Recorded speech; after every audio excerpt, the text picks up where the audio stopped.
Merci Benoît et bienvenue en ce 17 janvier. C'est la première fois en 2021 que j'ai l'occasion de parler à toute l'Assemblée. Je vous souhaite une année remplie de Jésus, remplie de Christ, une année remplie de ses grâces et que vous en soyez conscients que vous puissiez glorifier Dieu en 2021.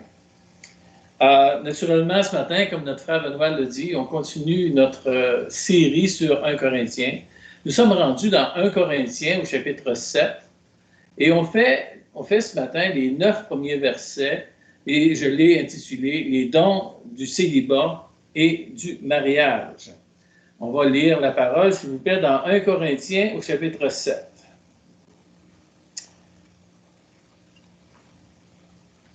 Pour ce qui concerne les choses dont vous m'avez écrit, je pense qu'il est bon pour l'homme de ne point toucher de femme.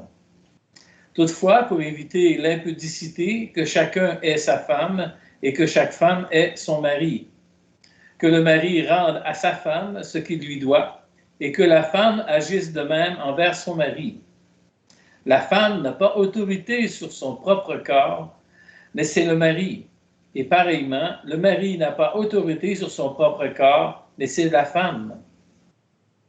Ne vous privez point l'un de l'autre, si ce n'est d'un commun accord pour un temps, afin de vaguer à la prière, puis retourner ensemble, de peur que Satan ne vous tente par votre incontinence. Je dis cela par condescendance. Je n'en fais pas un ordre. Je voudrais que tous les hommes fussent comme moi, mais chacun tient de Dieu un don particulier, l'un d'une manière, l'autre d'une autre. À ceux qui ne sont pas mariés, aux veuves et aux veuves, je dis qu'il est bon de rester comme moi. Mais s'il manque de continence, qu'ils se marient, car il vaut mieux se marier que de brûler. Que Dieu bénisse sa parole. Permettez-moi de répéter dans la version d'Harvey, le verset 7, le verset 7b de ce que l'on vient de lire.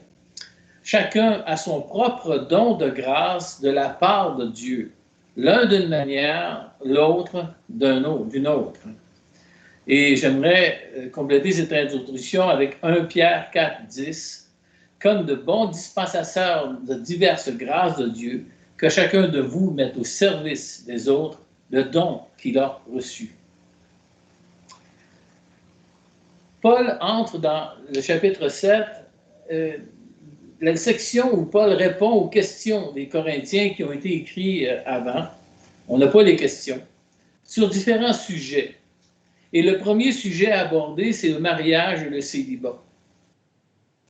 Ce sont des sujets importants à traiter parce que notre société, comme celle de Corinthe, du temps de Paul, a réussi à pervertir la valeur, l'utilité et la compréhension du mariage et du célibat. Nous avons une vision mondaine du sujet et nous avons celle de Dieu. Et nous devons remercier le Seigneur qui nous a donné, qui nous a montré la réalité de sa création. Car le mariage, c'est réellement sa création. Paul, ici, ne donne pas un cours de préparation au mariage. Il nous parle du fondement. Le principe qui fait fonctionner le mariage et le célibat selon Dieu. Il désire redonner la noblesse au célibat et remettre les pendules à l'heure face au mariage. Ce que nous pouvons dire pour l'instant, c'est que Dieu aime, utilise, bénit et fait grandir les enfants dans la foi, qu'ils soient mariés ou non. Dieu désire pour les uns comme pour les autres que l'Évangile soit annoncé, que nous devenions matures, que nous vivions le contentement dans l'état où nous sommes présentement. Notre spiritualité, ainsi que toutes les grâces que je viens de mentionner, ne dépendent pas de notre état civil. La toile de refond qui ressort dans le chapitre 7 est le contentement et le don de soi. Autant dans le mariage que dans le célibat. À l'exemple de notre divin Maître qui s'est donné à Dieu pour nous, Jésus n'a jamais été marié. Son ministère ne l'a jamais emmené là. Et pourtant, le contentement et le don de soi ont été une évidence dans sa vie. Paul dresse un tableau des avantages et des préoccupations du célibataire et de ceux qui sont mariés. Il écrit qu'il est bon pour l'homme de ne pas toucher une femme. Le terme « bon » ici a le sens d'être honorable, noble, de bonne valeur morale. Paul utilise le terme « bon » comme quelque chose de général, mais le mot « avantageux » serait plus dans l'esprit de Paul. Paul utilise un mot de la même nature en grec qui est utilisé dans chapitre 6, verset 12, le mot « utile » est la même nature que le mot « bon » qui est là. Et au chapitre 7, verset 35, le mot « intérêt » ou « avantage ». C'est la même nature, c'est le même mot. Par l'utilisation de ce mot, M. Godet disait qu'il déclare, Paul déclarait que d'être et d'agir comme un célibataire est absolument convenable et digne. J'espère que je ne vous apprends pas, que vous apprends rien lorsque je dis que Dieu n'est pas d'accord avec les relations sexuelles avant le mariage ou en dehors du mariage. C'est inconvenant, désavantageux et indigne de la volonté de Dieu. La plupart des chrétiens savent cela, soit parce qu'ils l'ont lu ou même dans leur conscience, ils le savent. Mais qu'en est-il de l'application de cette connaissance? Certains sondages vont dire que 60% des chrétiens célibataires ont une vie sexuelle active. On doit se rappeler que l'Église de Corinthe était influencée par le rythme de vie immorale de leur société. C'est pas dur de pouvoir se l'imaginer. Notre société est corinthianisée, si on veut, comme du temps de Paul. Et comme chrétiens, nous sommes portés à tomber aussi sous cette influence. Notre seule influence devrait être la vérité de Dieu. Et c'est la raison pour laquelle on doit en être revêtu de cette vérité-là. Elle doit non seulement nous habiter, mais elle doit nous couvrir. Elle doit couvrir nos pensées. Elle doit couvrir nos manières de faire, nos manières d'établir les choses. Paul, au premier verset, touche la valeur du célibat. Et il y revient, et nous y reviendrons aussi au verset 7, du verset 7 jusqu'au verset 9, et aussi à la fin de ce chapitre-là, dans une autre prédication. Le pronom « toutefois » que l'on retrouve au verset 2, au début du verset 2, nous dirige vers un autre sujet. Paul enseigne les Corinthiens sur le principe fondamental du mariage, à base. Le principe sur quoi le mariage s'appuie pour accomplir la volonté de Dieu. J'ai été ébahi de constater comment Dieu voit la sainteté d'une personne mariée. C'est plus qu'être juste être fidèle à son épouse. C'est plus que ça. Quelqu'un un jour a fait un compliment à mon épouse. Il lui a dit « Tu n'es pas une personne qui a de grandes connaissances, mais je constate que ce que tu sais, ça devient important de l'appliquer dans ta vie. » C'est un beau compliment. C'est un compliment qui m'a resté. Et je le constate encore aujourd'hui. J'aimerais ici, à ce moment-ci de la lecture de la Bible et de la prédication, j'aimerais prendre un temps pour se placer devant le Seigneur dans une prière, une courte prière. Seigneur Dieu, permets que cet enseignement ce matin puisse ne pas tomber dans une lettre, que ce ne soit pas une lettre morte, mais que ce soit quelque chose de vivant dans mon cœur. Que je ne cherche pas juste à savoir, mais que je cherche à appliquer. Fais en sorte, Seigneur, et que déplace mon cœur, bouge mon cœur, Seigneur, pour que je ressemble à cet homme qui a bâti sa maison sur le roc, qui est devenu inébranlable. Mais permets, Seigneur, que je puisse appliquer la parole de Dieu comme tu me le demandes. Amen. Du verset 2 jusqu'au verset 5, on doit remarquer la parfaite égalité qui existe en matière de couple. Deux personnes avec des rôles différents, des besoins différents, des désirs différents, mais les recommandations à un sont les mêmes, sont identiques aux recommandations pour l'autre. L'homme et la femme dans une parfaite égalité. Des rôles différents, mais parfaitement égaux. Et déjà au verset 2, un seul homme avec une seule femme. La polygamie devait être une coutume chez les Corinthiens et un questionnement chez les chrétiens de Corinthe. Mais il y a plus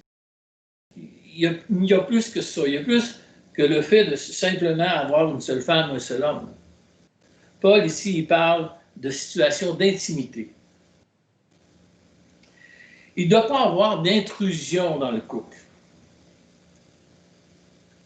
comme la famille ou la belle famille.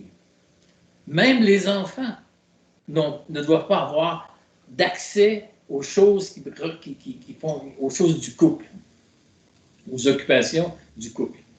Si eux n'ont pas accès, imaginez un étranger ou une étrangère. Jamais un étranger ou une étrangère ne devrait avoir accès aux occupations du couple. Dans le verset 3, il y a encore égalité. Que le mari rende et que la femme agisse de même. Il y a encore égalité. Dans le terme « rende », qui vient de deux mots, « donner de », est défini comme une obligation physique et spirituelle. C'est une obligation. Et qu'est-ce qu'on doit rendre? C'est l'affection. Un état d'esprit, des pensées, des paroles, des actions pour le bien de l'autre. L'obligation de rechercher le bénéfice de l'autre. Donner de sa personne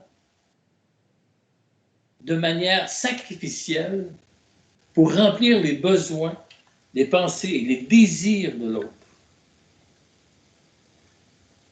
Lorsque deux personnes passent par le lien du mariage, ils ne viennent pas acquérir un nouveau compagnon.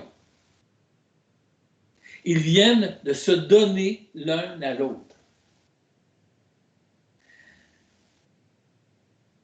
Si vous allez vers le mariage en pensant que vous en retirerez quelque chose, vous avez une vision charnelle et mondaine du mariage. La vision spirituelle est de donner et même de se donner dans le mariage. Voilà pourquoi le titre, le don du célibat et le don du mariage, dans le sens que nous sommes doués par Dieu pour le mariage ou le célibat. Le verset 4 accentue un peu ce don. Et je parlais tout à l'heure de manière sacrificielle. Eh bien, le mot don sacrificiel est exprimé ici dans ce verset-là, verset 4. La femme, comme l'homme, encore le principe d'égalité, par le fait que les deux ne se possèdent pas entièrement leur corps, c'est vraiment un sacrifice, c'est vraiment sacrificiel. Mais ici, Paul ne parle pas d'abus ou de contrôle, il ne parle pas d'abuser ou de contrôler l'autre. Ce n'est pas le but de Paul. Mais dans le contexte du verset précédent, il parle d'être dévoué à satisfaire Dieu en mettant notre corps au service de notre conjoint, pour son bien-être. J'avais écrit pour son plaisir, mais c'est vrai aussi. Nous devons être des vaisseaux de service pour notre conjoint. Cela ne devrait pas être une source de conflit, mais un geste d'amour, un don volontaire pour la joie et le bon sentiment de l'autre. Sans rien attendre de l'autre. Et ça, c'est important, parce qu'on voit ça souvent. Sans rien attendre de l'autre. Sans rien demander à l'autre. Notre responsabilité n'est pas de surveiller l'autre pour savoir si elle ou lui obéit à cette règle.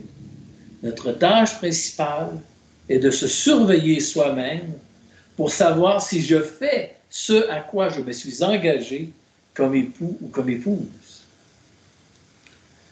Donc, l'objection de dire « moi, je ne le ferai pas tant qu'elle ne le fera pas » ou que lui ne le fera pas, ne tient pas la route. La seule chose que vous devez faire, c'est envers et contre tout, faire ce à quoi je me suis engagé.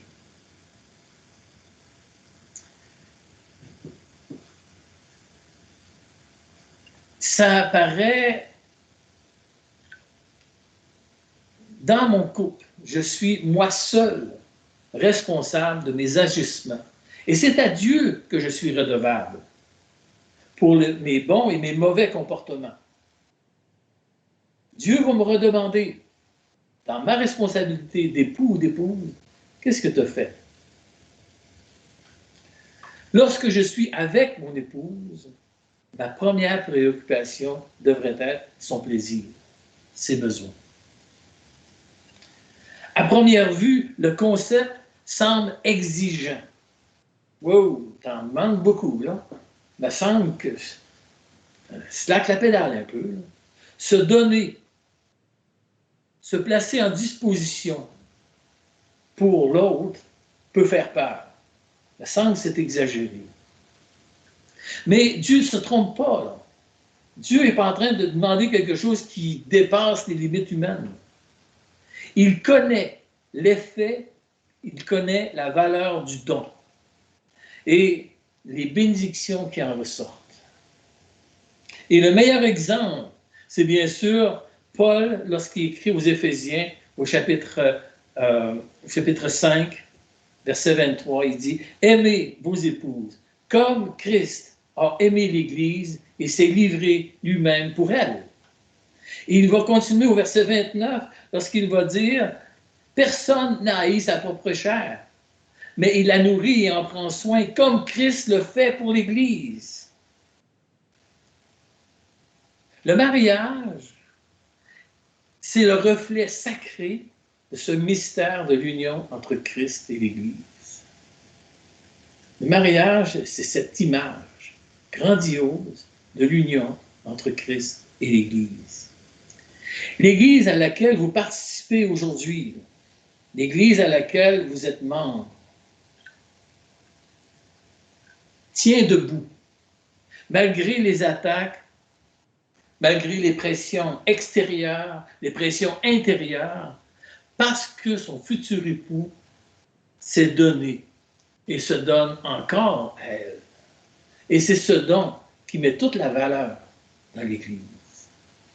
Sinon, on serait tout simplement un club de bridge qui n'aurait tout simplement pas le droit de se rassembler.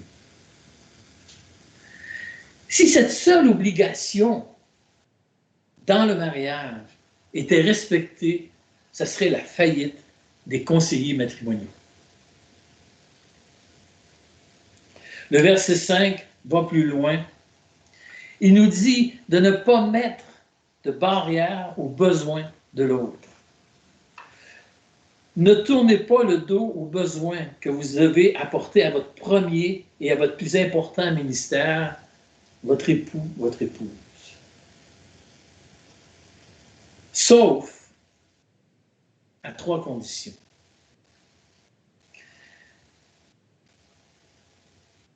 Ne vous privez point l'un de l'autre, si ce n'est d'un commun accord. Voyez-vous encore cette égalité, d'un commun accord. Il faut que les deux soient d'accord pour se priver l'un de l'autre. Que ce soit défini dans le temps. C'est une situation temporaire lorsqu'on doit revenir au couple par après. Parce qu'oubliez pas, on s'est engagé pour la mort et pour la vie, et pour la vie et pour la mort, excusez. Et si il y a si on cesse, si on arrête de répondre aux besoins de l'autre, ce n'est que pour le recueillement.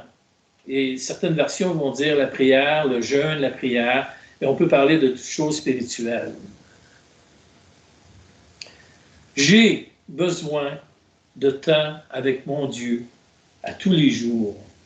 Et mon épouse aussi. Et nous sommes d'accord avec ce constat. Même au travers des enfants, du travail, des obligations, nous avons besoin d'un temps avec Dieu. J'ai besoin de prendre ce moment-là privilégié dans ma journée pour ma santé spirituelle. Le célibataire ne l'a pas. Il n'a qu'à être en accord avec lui-même. Et le temps de recueillement n'est pas un obstacle. Il peut prendre le temps qu'il veut. La responsabilité et l'obligation de plaire à une autre personne, et non seulement à une autre personne, mais à cette personne spécifiquement, peut être un véritable fardeau pour celui qui n'a pas de don de mariage. Surtout dans l'optique du texte qui précède. Le mariage n'est pas ce que j'en retire qui a de la valeur, mais c'est le don sacrificiel que j'y mets. Dieu a mis ce don dans beaucoup d'hommes et de femmes. Ce don, je dois le faire fructifier en agissant en accord avec ce que Dieu m'a donné. Sinon, le don est vide. Dans la cérémonie du mariage, il y a la robe de mariée, une très belle mariée habituellement, le cortège, les retrouvailles et tout ce qui s'ensuit, etc., etc. On pourrait en avoir longtemps à dire.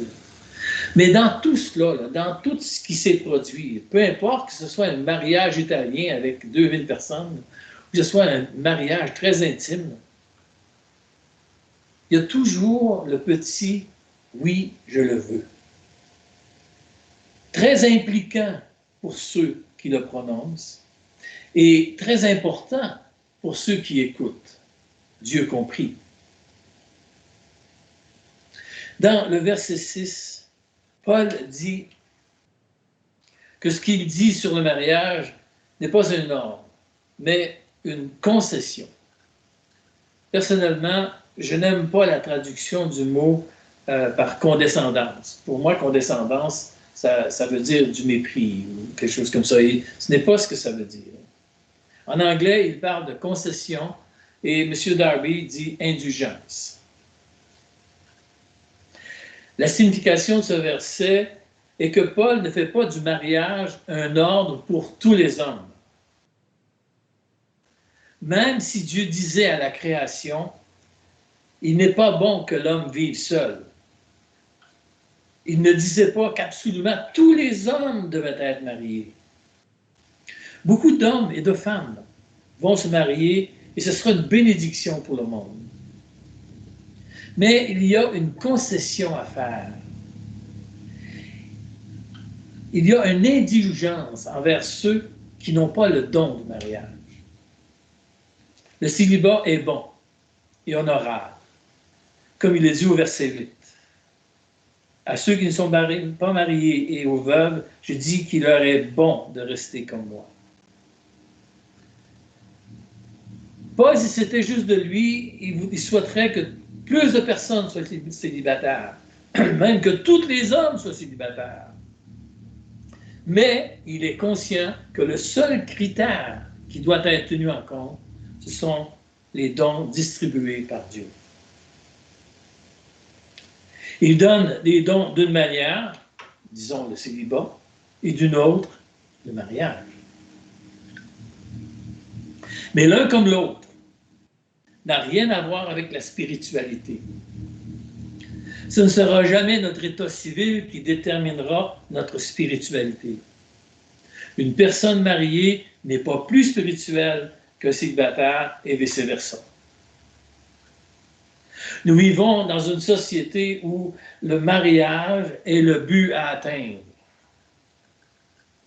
Beaucoup de personnes mettent un jugement sur le célibat comme une attente vers l'accomplissement de la vie de célibataire qui sera le mariage.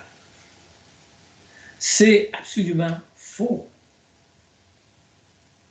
Et du coup, le célibat est mal compris et le célibataire est une personne à qui il manque quelque chose ou quelqu'un. Souvent, lorsqu'on rencontre un célibataire, ce qui nous vient à l'esprit, c'est de lui demander, sors-tu avec quelqu'un?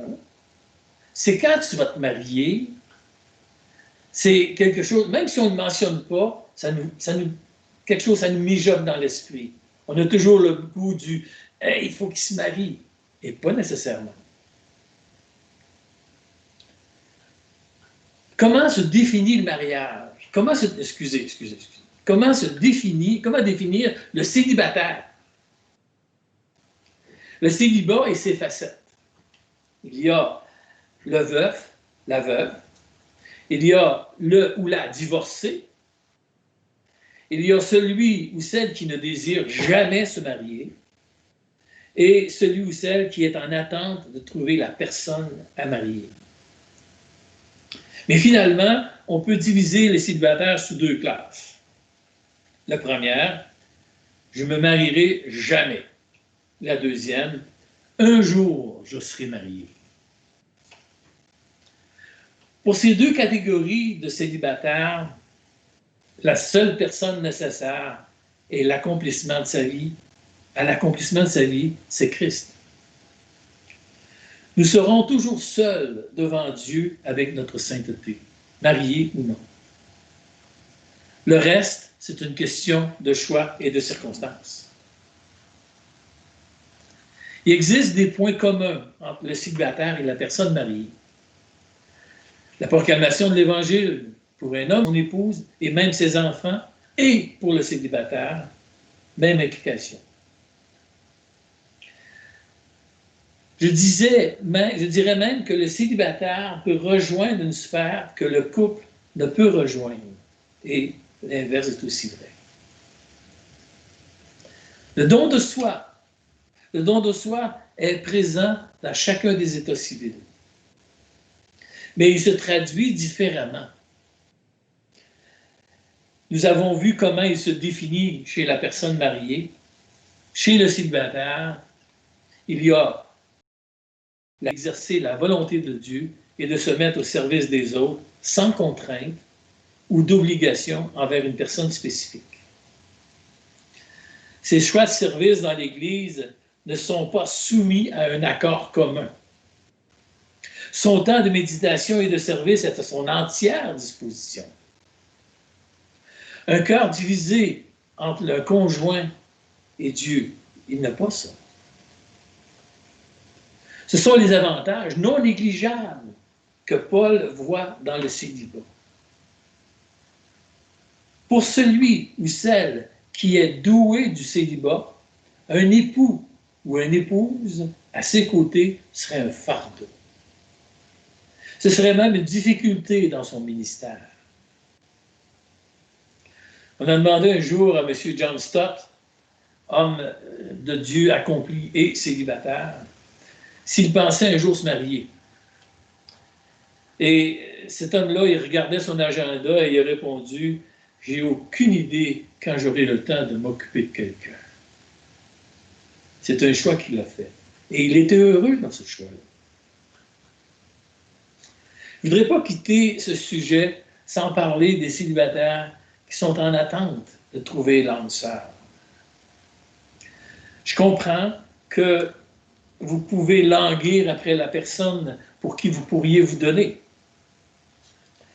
parce que c'est votre don. Je ne peux pas discuter des méthodes, okay? Des méthodes que vous utiliserez pour chercher l'âme sœur, la personne idéale. Le monde évolue et ce qui était bon il y a 40 ans ne suffit peut-être pas aujourd'hui. Mon épouse, moi, je l'ai trouvée dans un autobus de la Société de transport de Montréal. Ce n'est pas tout à fait l'idéal pour tout le monde. Ça a marché pour moi, mais on l'arrête là. C'est sûr que si vous cherchez votre futur époux dans les bars, dans les débits de boissons, c'est risqué. Je ne vous conseille pas. Mais si je peux me permettre des conseils que ma barbe blanche et que l'Esprit de Dieu m'accorde, je peux vous donner ces conseils-là. Premièrement, la recherche d'une personne se fait avec la prière, en demandant à Dieu que vous soyez convaincus par l'Esprit. Dieu devrait être omniprésent dans votre recherche. Proverbe 18, 22 nous dit que celui qui trouve une femme, c'est la grâce de Dieu. Proverbe 19, 14 nous dit qu'une femme intelligente est un don de Dieu. Et Proverbe 31, 10, une femme vertueuse a une grande valeur. On s'entend que ce qui est vrai pour un homme envers une femme est aussi vrai pour une femme envers un homme. Dieu est impliqué dans le fait de trouver la personne idéale. Il est aussi impliqué dans le temps idéal que cela doit vous prendre. Deuxièmement, vous devez avoir des critères pour commencer une fréquentation. Si nous regardons la volonté de Dieu, il peut être dangereux de fréquenter une personne qui n'a pas donné sa vie à Christ. On ne sait pas si un jour cette personne fera de Christ son sauveur. Et Dieu nous prévient pour notre sanctification, ne vous mettez pas sous un joug étranger.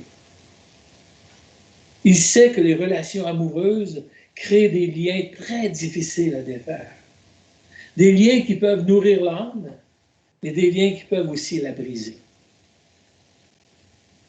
Faites attention que l'amour prenne trop de place et surpasse vos critères. Durant les fréquentations, non seulement Christ devra être son sauveur, mais il ou elle doit se laisser transformer sous l'influence de l'Esprit. Vous devriez être capable d'ouvrir la parole de Dieu ensemble. Vous devez la connaître, le ou la connaître spirituellement. Son implication dans sa croissance spirituelle et ses progrès dans la connaissance de Dieu doivent être évidents. Selon ce que j'ai vu jusqu'à aujourd'hui, les compromis sur ces points créent des situations très malheureuses. Le reste, l'aspect physique, le caractère, c'est à vous autres, ça vous appartient. Ça. Troisièmement, si durant les fréquentations, un doute apparaît sur un certain comportement qui est fait sans y penser, posez-vous la question, questionnez ce doute. Ne laissez pas passer ce doute comme une chose sans importance. Un comportement fait sans y penser peut révéler certaines choses. Et ça ne veut pas dire nécessairement que la personne n'est pas faite pour vous, mais vous avancerez dans votre relation en connaissance de cause, en sachant les combats et les luttes. Comme on dit, en cas de doute, consultez. En conclusion, que vous soyez un homme ou une femme mariée, un célibataire par choix ou célibataire par circonstance, notre seul vrai but sera de faire avancer le royaume et la justice de Dieu. Parce que le Père céleste est au courant de vos besoins, de vos dons. Et à travers la recherche du royaume, tout ce dont nous avons besoin va nous être donné. Et je viens de paraphraser Matthieu 6, verset 22 et verset 23. Bien, que le Seigneur bénisse sa parole et bénisse ce temps passé à la partager, pour sa gloire et pour son nom. Amen.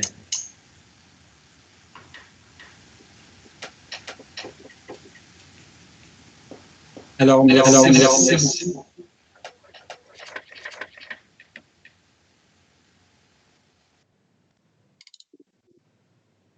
Alors, merci, Denis, pour cette parole que tu nous as apportée et ça m'a fait penser que lorsqu'on dit donner et se donner, voilà la vision du mariage, ben, quel beau verset qui nous rappelle que Dieu a tant aimé le monde qu'il a donné son Fils unique. Mais ailleurs, on voit dans la parole que le Fils s'est livré lui-même aussi pour